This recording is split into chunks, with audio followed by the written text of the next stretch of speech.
السلام عليكم. بشكل كبير جدا خلال ساعات بسيطه هيتم اعلان حسام حسن هو المدرب للمنتخب الوطني. انا شايف ان ده اختيار كويس. ليه؟ عشان اول حاجه يبقى بتوع الكره يخلي عندهم شويه دم، طبعا قصدي على اللي في ايدهم قرار، ويساعدوا في حل ازمه الدوله من ناحيه الدولارات. الدوله ما فيهاش دولارات، خلاص هاتوا لنا واحد ياخد بالجنيه، واحد زي حسام حسن. طيب الحاجه الثانيه، في ناس بتقول انه ما حققش بطولات، ازاي يمسك المنتخب الوطني؟ اقول لك عادي، ما حسن شحاته يعني كان ايه البطولات اللي حققها؟ ده طالع من المقاولين، لا حتى من اهلي ولا من زمالك ولا اسماعيلي، من المقاولين مسك المنتخب، وهو اعظم واحد مسك المنتخب وحقق معاه بطولات. وصعب جدا جدا جدا جدا جدا، قول جدا من هنا للسنه الجايه، ان حد تاني يكرر نفس النجاحات اللي حسن شحاته حققها. ومن وجهه نظري انا بقى الحاجه المهمه جدا جدا جدا اللي تخليني ارجح حسام حسن، او مش حسام حسن لشخصه، اي حد مصري، بس طبعا يعني في حدود كده مالناش دعوه بها. هتكلم في النقطه دي بعد دقيقه واحده. فرضا ان حسام حسن مسك المنتخب وفشل، هو يعني هيفشل اكتر من فشل فيتوريا ده؟ هيفشل اكتر من فشل كوبر ده؟ احنا عندنا ناس بتعشق الفشل. عارفين احنا عندنا مثلا بيقول لك ايه، بيحب يشم مش عارف في ايه. في ناس طلبت وقالوا ان نرجع كروش اللي كانت كورته زي الزفت وما وصلش لحاجه. ايه النجاح اللي حققه كروش؟ لا خد افريقيا فشل فيه، ولا عرف يصعدنا لكاس العالم برضه فشل فيه. فيقول لك عايزين نرجعه تاني. وفي ناس مع تيه، انا مش شايفهم غير انهم مع تيه، قال لك نرجع كوبر مين يا عم الحاج؟ ده كفرنا فاشتنا، واحنا كنا بنشوف كوره بتتلعب. ده كوبر ده احد اسباب كراهيه الناس لمحمد صلاح، ده من وجهه نظري التي ليس لها قيمه على الاطلاق، كما يقول دائما الكابتن مدحت شلبي. انا مش عارف يقولوا على مدحت شلبي كابتن ليه. المهم كوبر ده مش كان بيقفل الدفاع ويقول لك طفشوا الكوره عند محمد صلاح؟ الناس كلها شايفه ان محمد صلاح ما بيأديش، لان ما كانش جنبه حد اصلا بيأديه. محمد صلاح بيبقى في الدفاع في ليفربول ومعاه زمايله في الدفاع، في ثانيه بينطلقوا الخط الوسط، في ثانيه اهي عند المرمى الثاني بتاع الخصم، انما هو في المنتخب ما كانش لاقي حاجه. كوبر ده احد كراهيه الناس لمحمد صلاح، واحد اسباب تدمير محمد صلاح والله بالنسبه لنا هنا في مصر. يعني جالنا بعده كروش برضه اي كلام، جالنا بعده فيتوريا ده. انا ما بعرفش الكره بتشات منين، لو رحت ادرب المنتخب مش هبقى اقل ولا اوحش من فيتوريا. فرضنا حسام حسن فشل، مش هيفشل اكتر من الفشل بتاع فيتوريا، بالعكس هيحقق نجاحات اكتر منه. احنا بنفرض ان هو فشل، ففشله مش هيكون اكتر من فيتوريا، هيكون اقل منه، يعني هيكون انجح من فيتوريا. كان وزير الشباب والرياضه رافض تماما فكره المدرب الوطني. ليه برضه ما تفهمش؟ ومصر قوي وكان عاجبه ومصمم وداخل دماغه ومخمخ دماغه. كروش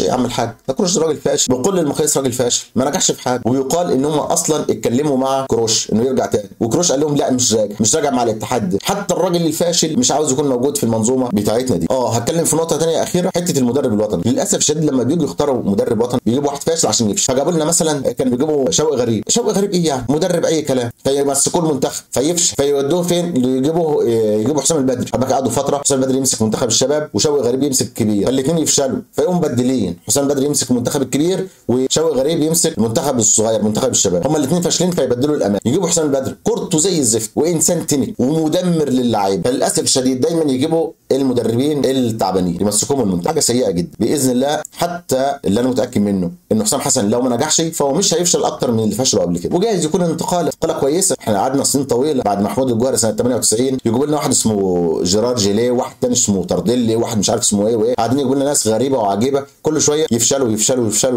لغايه 2006 قعدوا 8 سنين يخبطوا، لغايه 2006 جابوا لنا حسن شحاته عامل نقله كبيره. فاتوقع ان حسام حسن ان شاء الله حتى لو ما نجحش مش هيكون افشل من الفشل التانيين. وبس كده، السلام عليكم.